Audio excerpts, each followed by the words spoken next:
चलिए दोस्तों, तो आज का हमारा एक मुद्दा है जो सबसे महत्वपूर्ण मुद्दा है करंट अफेयर्स के अंतर्गत, और ये प्रीलिम्स पॉइंट ऑफ व्यू से भी बहुत महत्वपूर्ण है। मुद्दा क्या है कि मूध वेद महोत्सव। ये मूध वेद महोत्सव क्या है और इम्पॉर्टेंट क्या है? मूध वेद महोत्सव।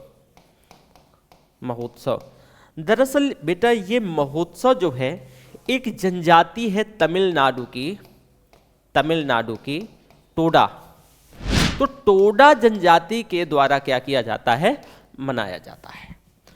और ये महोत्सव प्रत्येक साल, यानी या तो रविवार जो आपका आता है, तो प्रत्येक साल दिसंबर के, ये आपका जो दिसंबर का लास्ट संडे या फिर जो जनवरी है, जनवरी के पहले संडे को मनाया जाता है।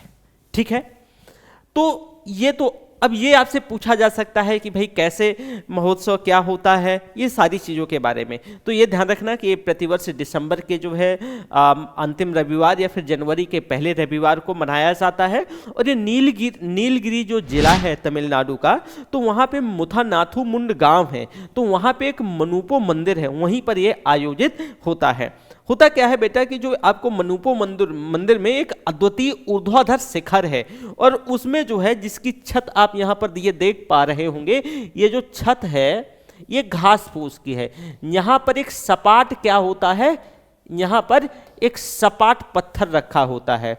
टोडा जनजाति के जो जेंट्स होते हैं यहाँ इकट्ठा होते हैं, और यहाँ पर जो है एक करीब 80 किलो के आसपास का 80 केजी का जो पत्थर है उसको उठाते हैं। सामान्यतः इसमें जो महिलाएं होती हैं ना बेटा, महिलाएं भाग नहीं लेती हैं, तो ये भी ध्यान रखिएगा। इसके साथ साथ अगर हम बात करें तो इसमें से जैसे कि टोडा जनजाति के बारे में थोड़ा सा, और इसका अनुष्ठान और समारोह।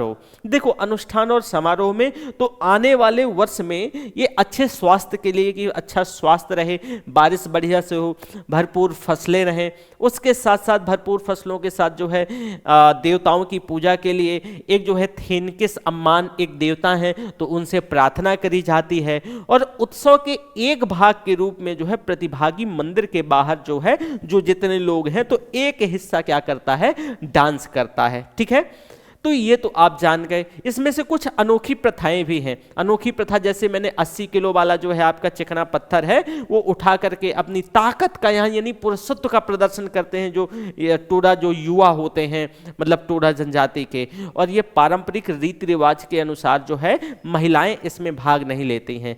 तो ये प्रीलिम्स पॉइंट ऑफ व्यू से क्वेश्चन पूछा जा सकता है। तो एक क्वेश्चन आता है, एक तो क्वेश्चन भाई पीटी में यहां से बन सकता है, ठीक है, इस महोत्सव को लेकर के। एक दूसरा क्वेश्चन यहां पर बन सकता है कि टोडा जनजाति क्या है और टोडा जनजाति दरअसल कहां पाई जाती है।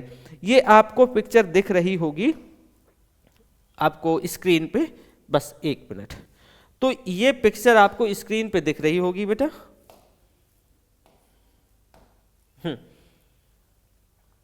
ये तो अगर हम बात करेंगे टोडा जनजाति, तो टोडा जनजाति बेटा जो साउथ इंडिया है, तो साउथ इंडिया में नीलगिरी पहाड़ियां हैं, तो उनकी एक ये पशुपालक जनजाति है। ये जनजाति पशुओं को पालती है। और तमिलनाडु में जो टोडा जनजाति है, तो टोडा को विशेष तौर से कमजोर जो है जनजातीय जो ग्रुप है यानी समूह है उसके तौर पे वर्गीकृत किया गया है। यानी जो वल्नरेबल ग्रुप होते हैं, तो पर्टिकुलरली वल्नरेबल इसको जो है इसको कहते हैं पर्टिकुलरली वल्नरेबल PVGT।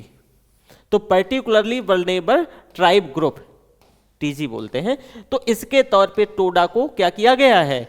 आइडेंटिफाई किया गया है। ये भी ध्यान रखिएगा, यहां से ये भी क्वेश्चन बन सकता है, पूछा जा सकता है। ठीक है, अब देखो ये टोडा भाषा जो है द्रविड़ है, लेकिन इसमें ये एक अद्वितीय प्रकार का जो है द्रविडियन लैंग्वेज बोलते हैं। इनका महत्व क्या है कि भाई टोडा लैंड जो है नीलगिरी जो बायोस्फीयर रिजर्व है उसका एक हिस्सा है, और यही जो नीलगिरी बायोस्फीयर रिजर्व है इसको यूनेस्को के द्वारा अंतर्राष्ट्रीय बायोस्फीयर रिजर्व में भी शामिल किया गया है। और उसके क्षेत्र में जो है यूनेस्को द्वारा एक विश्व धरोहर के तौर पे इसको मान्यता भी प्राप्त है। ठीक है, तो यहां पर आप ये देख सकते हैं। तो ये मुद्दा आज का यहीं तक इतना ही था, और फिर हम मिलते हैं। Thank you.